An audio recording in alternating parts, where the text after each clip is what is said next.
Hey, everybody. Welcome to another episode of the Black Women in Biz podcast. I am here with Thelma Agyekum. Yes. Yes, I got it. Okay.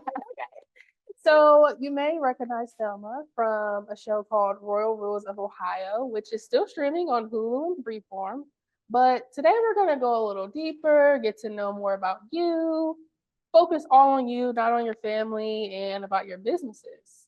So first, starting with the show, so we can just get that out of the way. How did that come about?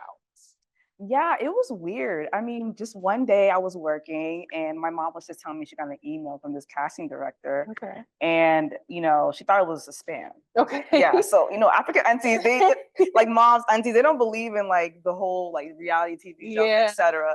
So I had to like do my own research for her. Okay. And I'm like, Mom, like this is real. Like reply back. Yeah. And one thing led to another, and here we are. Wow. The show, yeah. That's amazing. Was it weird? Like, did they just like follow? I'm always we talked about.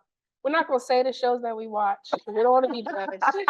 We're talking about the shows that we watch. So I'm always just curious, like, do they literally just follow you around with the camera all day, or do you have like times where they're like, between 10 and 3, you're gonna be like followed around with the camera?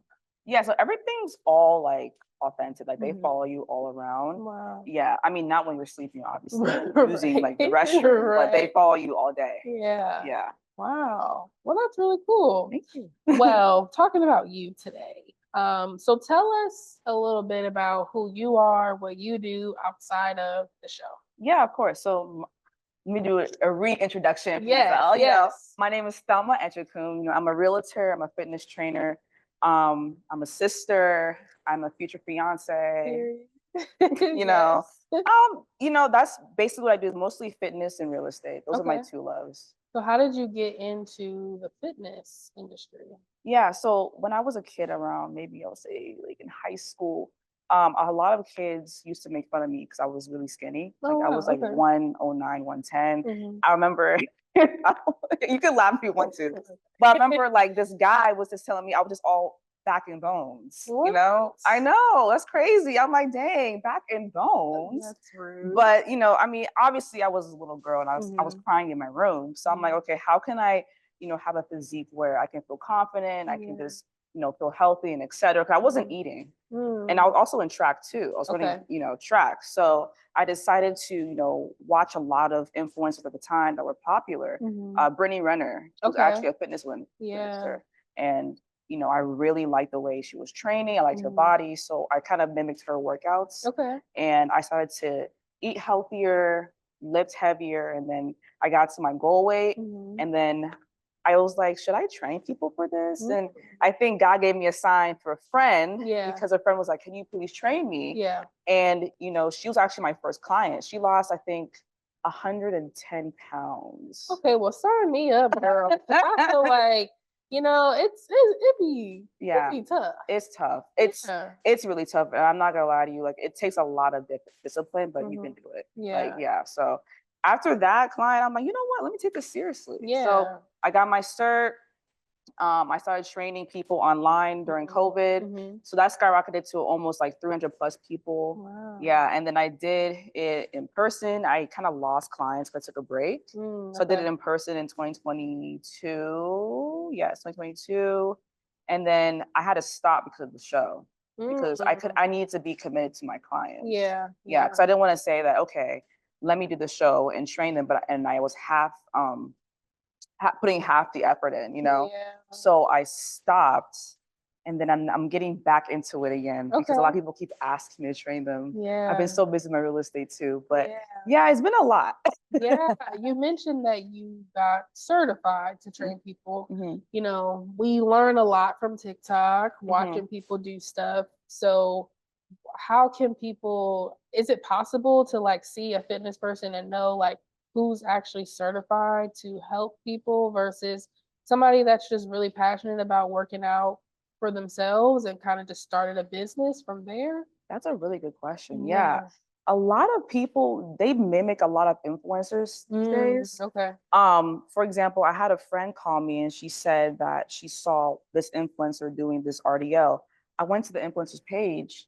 She wasn't doing it right. And then I come to find out she she's not certified. Okay. And, you know, I'm all about body positivity. I'm never Right. going to judge anybody for being a BBL or Right. anything like that. Right. But it was like, you got your body done and you're telling people that this is all natural. That's really what I hate. That's what's frustrating for me Yeah. too. I was telling somebody recently that I went on like an unfollow spree one day.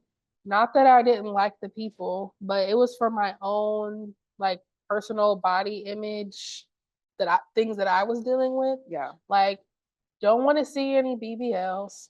Like, get them, fine. But like for me, I don't want to see that every day. And then it's hard to see that and they're working out because it's like this illusion that you can get that by doing what they're doing, but they got the surgery for it. Yeah. So that has been hard for me too, where I just had to like unfollow people who made me feel that in my body I wasn't enough. Yeah. Yeah. And also I'm gonna add to that, even for me, I would see a lot of fitness influencers. They had like the abs, the glutes, like the physique. Come to find out they're either editing their pictures, their videos, they're doing, I think they're taking supplements. And transparency, 2021, I actually took this weight gainer that I bought in the African market because I have my toxic reasons of gaining weight and looking good. Yeah. So, I mean, I had to build my confidence up. I'm not gonna lie to you again. Right. But luckily we have today's influencers like BWIB. He exposes people like that who edit their pictures, who what's it called? They edit their videos. They're not real influencers. So luckily we have people like that to call them out. Wow. What type of clients do you typically work with? And how do you find them or do they find you? Yeah. So, you know, I have this thing called Sphere where it's like close family and friends. And then they just refer, you know. So that then it gets bigger and bigger and bigger and bigger. I remember, I think the year that I was training in person, sorry. The year I was training people in person, my cousin was the one that brought his girlfriend at the time to come and train with me. And, you know, I love her. Like, she's great. If I was to call her and say, hey, how are you doing? She'll pick up. And, you know, that's another thing about me is like, I like to build relationships with people. You know, that's one thing about me. I love to help people and, you know, money is great. But the one thing that's most important to me is building relationships. Yeah.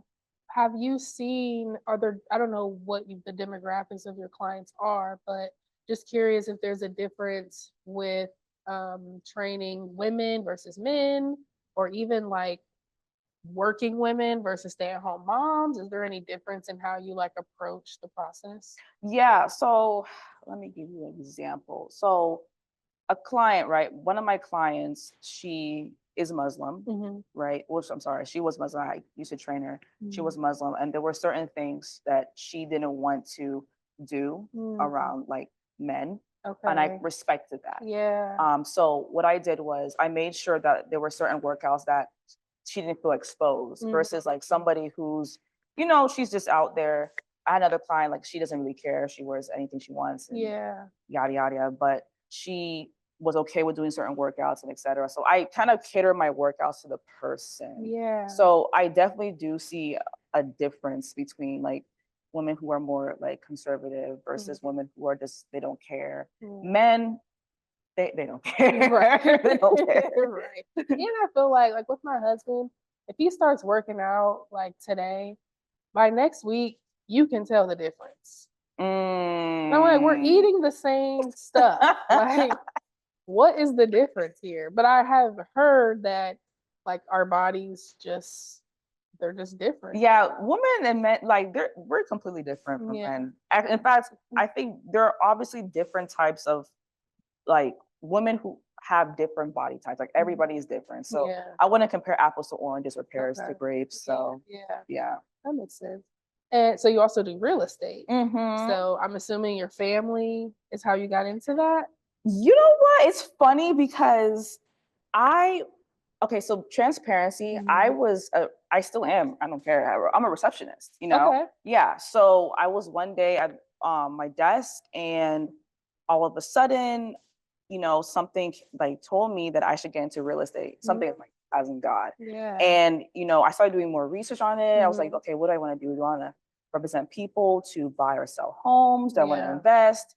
And so like, that's when I realized that I think me becoming a realtor was my best thing, but I'm still doing investing. I do have investments with my dad. Nice. Yeah, I work with him. It's called Akida Investments. So we do have units and we do have tenants. So I've been investing in him for almost maybe 2 years. Wow. Yeah, but yeah, I kind of got Nice. into real estate by myself. Do you have certain clients that you work with, or are you open to like working with both first-time home buyers or people that are buying maybe their second or third home? Yeah, I mean, I'm open to anybody. Okay. If you want to sell land or commercial, please, Mm, I'll refer you, but okay. somebody else. But yeah, I'm open to anybody. So I have this crazy goal or dream of Okay. owning a farm. That is mine too. I Really? swear, Okay. yes. I love horses. So Like, I'm low key scared of the animals. I think I could do some chickens. some chickens, piglets, Yeah, that's cows, cool. Now cows might be a little bit too big. lambs, baby lambs, Maybe goats. goats. I watched the show on like Disney Plus, and there was this lady that said that goats are good for like the land because they're like eating the grass and all that. I heard they're good for the land. Are they? That's what I heard. I did not know that. And of course, chickens, for their eggs. Mhm. And so I also really want to like get into like growing like my own like vegetables and like herbs. I don't really have a green thumb. I've been trying. I have like 4 or 5 plants at home. They're still alive. Yeah. So I started there. Okay. But I really want to have like a farm or like a homestead or something where like I can have multiple houses for me and my family to live, and then for my daughters as they get older, when they're ready to move out, like we can just build them a house on the land, almost create our own like neighborhood. I love that. Yeah. It's gonna come true. Do you do stuff like that? Well, I want to keep growing and keep elevating myself Maybe so I by can the be ready. time I'm ready. Yeah, when you're ready, I will probably be ready too. Okay. But Awesome. yeah. So, entrepreneurship is tough. And I actually love that you said that you are also a receptionist because I feel like people see entrepreneurs online and assume it's like, okay, I quit my job, I started this business, I'm already making money, cool. But a lot of people don't get to see the whole process entirely. Like even with me, I started my business in 2014, but I still worked my full-time job up until 2019 before I actually quit. And even when I did that, it was hard. Yeah. So talk to me about how do you balance, basically having 3 jobs. Yeah. I mean, my motivation is trying to obviously be focused on one thing, and that's, fitness. Yeah. And then there's another project I'm trying to do. Okay. So basically I'm feeding something that's feeding something that's feeding something, Yeah. And a lot of times people in our generation, they feel like being a receptionist or being a waiter or door dashing or Ubering is so like that. And Right. I don't care. Yeah. A job is a job. I always tell people, whatever you want to do in life, if you know you can't get to point Z, you need to take A, then B, then C. So whether it's being a trash woman or trash man or a receptionist or an Uber driver, etc. Do it. Yeah. I mean, I'm not, what's it called? I'm not like better than anybody. I'm just a normal human being. Nothing's beneath me. That's what I tell people too. Yeah. So I will work as a receptionist or a Chipotle worker. I don't care. Yeah. Like, so yeah, exactly. And the economy's hard. Yeah. So I don't care. So whatever you have to do to get to point Z, go from A, B, C, D, E, etc. first, instead of you trying to go to A to Z. Right. Which is scamming. Right. So I had a mentor tell me one time to think about your full-time job as your first investor into your business. Exactly. So you have to do whatever task that you have there so that you can get that investment into the thing that you ultimately want to end up doing. And so I worked a full-time corporate job before I quit, but even after I quit, I realized like, I should have waited a little bit longer. So at one point I was doing Uber Eats. I was scared to have people in my car. So I did like food delivery. Okay. Which was cool. Like Yeah. you're just driving around. I had another friend that did DoorDash. We would just like be on the phone, gossiping, like picking up orders. So that was like super easy. And then I worked in a warehouse at night, like overnight. So I worked in my business during the day. And then maybe on the weekends, I would do like Uber Eats. And then some evenings, I would do the third shift job. And that is what like helped me to sustain, not lose my house or my car, pay my bills, buy groceries until I was fully ready to like take that on full time. Exactly. So yeah, I think just I love that because I think there's a need to change the perception of entrepreneurship and what it really looks like. Yep. I mean, even in LA, a lot of those actors like are waiters in between gigs. Like it's normal. So I love that. I love that. And so ultimately for you, it sounds like so you also, before I go there, ladies, we run this. Is that a part of your fitness? Oh yeah, my Okay. event. Yeah. So like I do it every year. I really want to empower women through fitness. Like I told you before, how my story when, I was a little girl and I was underweight and people made fun of me and blah, blah, blah. I had like a vision when I was in college that I should, try to empower women through fitness and also I love the girls, So it's like a kind of like a networking event plus fitness, workouts and etc. But yeah, that was created last year. Nice. Yeah. Are you gonna do another one? Oh yeah. It's gonna be March 22nd. Okay. Next month. So I'm excited. Yeah, that's exciting. Yeah. So with everything that you do, also coming from a successful family, how do you balance the thought of like wanting that success, but also not comparing yourself to either friends or family and just focusing on your own journey? Oof. Imposter syndrome. Yes. Oh my gosh. I definitely have it. Yeah. I think everybody does a little bit. Yeah. A lot of my colleagues, they went to either Columbia, Duke, all these like prestigious colleges. My cousin, her name is Thelma Agyekum. She actually had this event called oh my gosh, like how do I forget her event? But she had this event last year where she had thousands of people come and people like Jordan.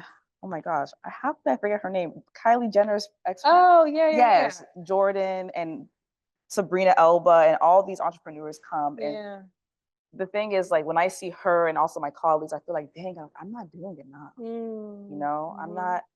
I'm not doing enough. So how can I do better? There's sometimes I go in my room and I'm just like, oh my gosh, my God, why am I this way? I should be this and that. But I have to always like kind of like hype myself on the bathroom. Like Issa Rae in the bathroom, like, go girl, go. That's literally how I am every morning, just doing that. So imposter syndrome sucks, but it kind of lasts for maybe like 2 hours for me each day. Yeah, every single day. Yeah. I feel that way too, especially being a mom. And so this week and next week, to be fair, the school like gave us this information like way too late, and I already had evening events planned. And so my daughter, my oldest, she couldn't go to. It was an optional thing, but she really wanted to go. And I felt terrible because it's like, well, I know that other moms are taking their kid, but like I have this work thing to do. But I had to pull myself out of that because there are going to be some kids that don't get to go. Yeah. And then also too, I have to remember that the position that I'm in is a privilege to be able to, because I popped up on her at school before she was cutting up, so I had to pop in. So like the fact that I can do that, I don't even have to ask somebody like, hey, can I get the time off? Yeah. Is a privilege. So sometimes I have to pull myself too out of imposter syndrome and thinking about where I was as a single mom working a corporate job from 8 to 5. Yeah. and I didn't have any flexibility. And when she was sick, I still had to take her to my grandma's, and I couldn't stay there and hold her all day. Like I was telling you, my little one is teething. Yeah, yeah. And I've been able to all week, like hold her here and like type over here. Before I couldn't do that. Yeah. So just like thinking about, there's like a meme or something that says like, where you are today, you prayed to be before, something like that. Yeah. Pretty much just thinking about or speaking to the fact that when we think about our journey, where we are right now, the old us probably would have loved to be here. So like appreciating that more. Yeah, yeah.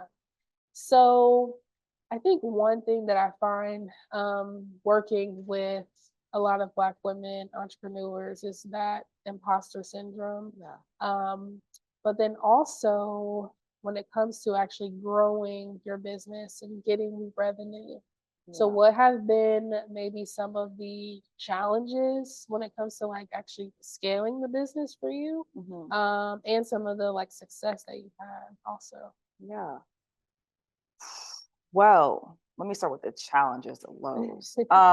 When I first got into the fitness industry, I'm gonna be very blunt. I feel like colorism played a part. There were a lot of my colleagues are a lighter complexion than me, and I don't like to compare, but it's the reality of colorism. Yeah. They were getting paid a lot more. I remember when I was training at this facility, what's it called? The guy was actually cutting down the rent, but I had to pay more. Yeah, it wasn't this like around here or anything. Yeah. It wasn't in Columbus. It was briefly at like some place in like Powell, but. And what was the reason? There wasn't any reason. I just stopped, and then.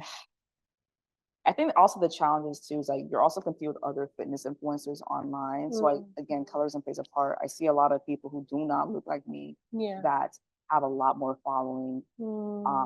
And their workouts, even they're certified, their workouts don't make any sense for where you want to target, or they're doing their form wrong. Yeah. So that's why I kind of stepped back as far as social media / marketing myself, because I was like, what's the point? Yeah. That was my low. I was actually going to leave the fitness industry like for good. Wow. Yeah. But my success is like being able to train people in person at called Training Camp Ohio. I had a lot of clients, and then plus my online one. So like I have people from like Oregon and Florida, Ghana, London, Spain, Canada. I want to say Brazil. Yes, international fitness trainer. I'm trying to bring back an international Zumba class or something, but I don't know. We'll see. But it was one more country, but I forgot. But that's my highs. Yeah. Just working with people outside of Ohio. Yeah, that's really cool. Thank you. So obviously in your work, whether it be fitness or real estate, you're helping other people achieve their goals. So how do you take care of you?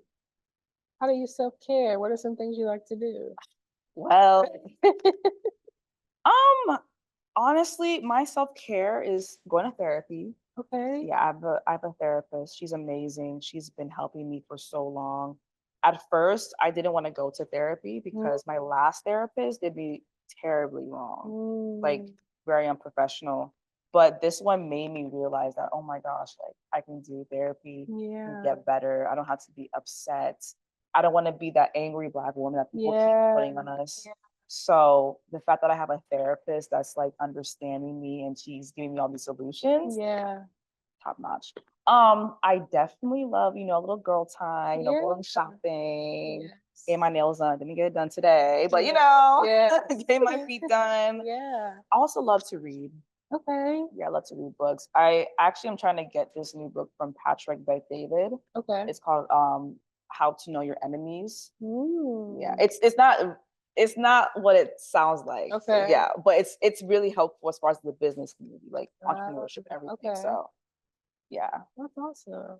I love that.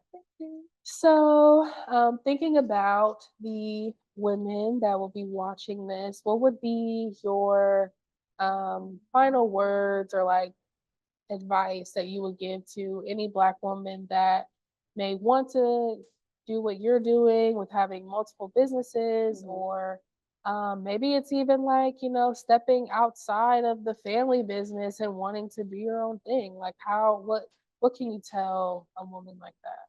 Yeah. Well, first I would say definitely stay confident, because a lot of people are going to try to tear you down. I know a lot of people in my circle at the time, they always said, "Oh, Thelma, you can't do this. Thelma, that doesn't make any sense. You don't make any sense. Try to play me in front of other people." Yeah.